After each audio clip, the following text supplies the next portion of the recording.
Assalamualaikum warahmatullahi wabarakatuh. Tidak terasa, kita sudah memasuki pertemuan ke-9 perkuliahan seminar perencanaan humas. Kali ini, giliran kelompok 4 yang akan bertugas menjadi kelompok penyaji. Adapun pokok bahasan yang akan kami sajikan adalah Knowing the Publics and Message Part 2. Sebelumnya, kami akan memperkenalkan anggota kelompok 4 yang terdiri dari Atika, Yesi Isnaini Rahmah, Syafira Natasha, Laksmi Devila, Nesti Karen Nadia, Teddy Asfarila, Digo Akhiarlo, Rahmat Rio Yuherdi, Dafrizal, dan Aswandi. How to prioritize public. Konsep publik secara umum sepanjang pemahaman PR tidak pernah ada. Cara yang paling sederhana untuk menentukan kategori publik yang tepat adalah dengan mengelompokkannya dari umum ke khusus. PR dapat menyusun kelompok-kelompok dalam skala besar terlebih dahulu untuk nantinya diidentifikasi ke kategori yang lebih khusus. Bagian-bagian kelompok yang lebih khusus ini dapat ditentukan berdasarkan kategori geografisnya atau tingkat partisipasinya, atau juga berdasarkan seberapa besar kekuatan dan berpengaruh kelompok tersebut. Selanjutnya, kelompok-kelompok yang telah terbentuk ini akan ditempatkan secara berurutan. Dengan mengurutkan kelompok-kelompok tersebut akan membantu PR melihat dengan lebih jelas mana kelompok yang memiliki pengaruh. Dari urutan kelompok ini, PR juga dapat melihat mana pemimpin kelompok yang lebih berpotensial untuk memberikan pengaruh yang besar kepada anggota kelompoknya. Hal yang perlu diingat bahwa setiap orang mempunyai lebih dari satu kategori.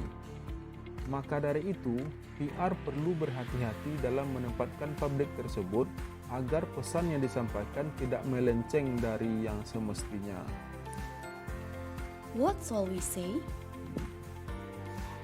Sifat dari suatu pesan akan bervariasi.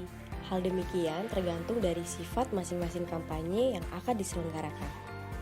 Dalam menyampaikan kampanye atau rencana seorang public relation harus mempunyai kekuatan pada pesan yang disampaikannya dengan cara singkat, jelas, dan mudah dipahami. Pertama, pesan adalah bagian esensial dari proses pembentukan sikap.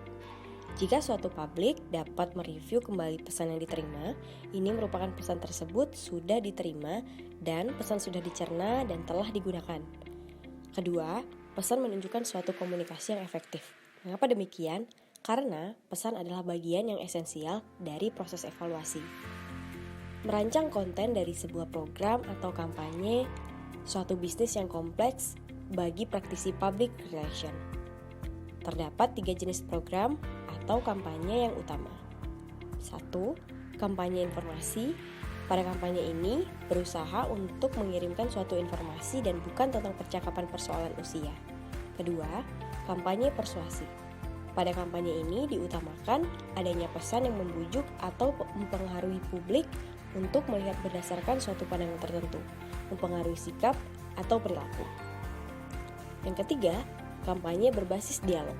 Pada jenis kampanye ini terdapat komunikasi kelompok yang di dalamnya pelaku komunikasi sebagai teman sebaya yang saling menguntungkan dan saling berbagi.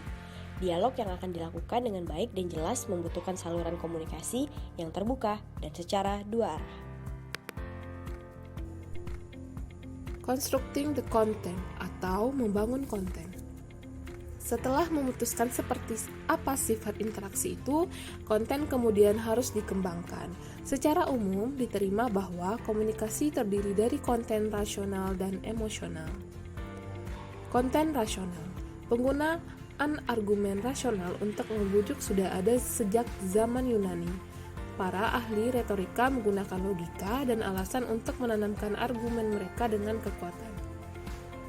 Smith telah mengumpulkan ringkasan argumen utama yang terkandung dalam penelitian tentang komunikasi persuasif dan menyimpulkan sebagai berikut. Ide utama di balik pidato persuasif, iklan, surat elektronik atau sarana komunikasi lainnya disebut proposisi. Ada 4 macam proposisi. Yang pertama fakta, berdasarkan apa yang sebenarnya ada atau kasusnya dan dapat dibuktikan. Fakta sering digunakan untuk meningkatkan kesadaran atau pemahaman. Kedua, dugaan. Berdasarkan apa yang masuk akal untuk menyimpulkan dengan memberikan bukti dan mengundang publik yang teridentifikasi untuk setuju.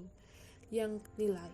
Jenis proposisi ini berfokus pada keutamaan atau nilai intrinsik sesuatu.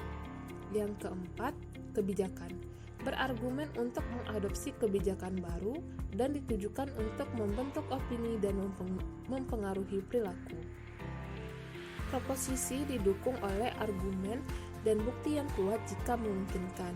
Jika diperlukan tindakan, tindakan tersebut juga disertai dengan penghapusan semua penghalang. Smith melanjutkan dengan mengatakan bahwa bukti fisik untuk mendukung proposisi adalah yang paling menarik, tetapi dalam banyak situasi itu tidak tersedia.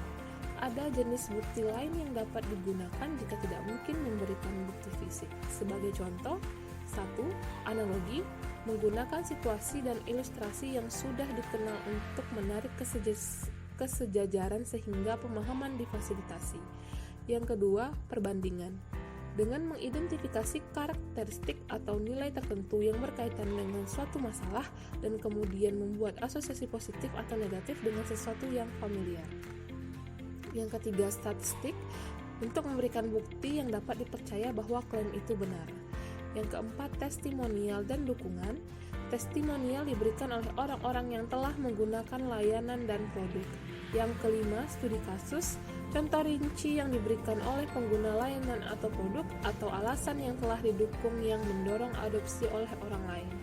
Yang keenam, bukti visual, seperti foto, bagan, blog, video online, situs web animasi, diagram, ilustrasi, dan sebagainya. Semuanya menambah kekuatan pada konten. Yang ketujuh, demonstrasi, presentasi, pameran, seringkali memberikan cara untuk menyajikan pengalaman langsung dari produk atau layanan. Konten emosional. Konten emosional manusia terkadang dapat menanggapi argumen rasional sendirian. Namun kebanyakan manusia membutuhkan campuran konten rasional dan emosional untuk membangkitkan reaksi. Perencana hubungan masyarakat harus membuat keputusan tentang perpaduan yang tepat antara daya tarik rasional dan emosional yang perlu mereka masukkan ke dalam kampanye.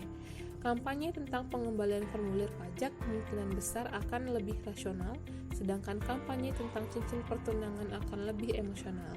Kadang-kadang ada peralihan yang disengaja dari apa yang mungkin dianggap sebagai kampanye yang lebih rasional secara alami untuk menarik orang secara emosional dan mendorong penjualan. Nah, selanjutnya saya akan membahas mengenai crafting message. Menurut Grogi tahun 2010, ada 4 langkah untuk menentukan pesan, yaitu pertama, menggunakan persepsi yang sudah ada. Kedua, menjelaskan pergeseran yang dapat dilakukan terhadap persepsi tersebut.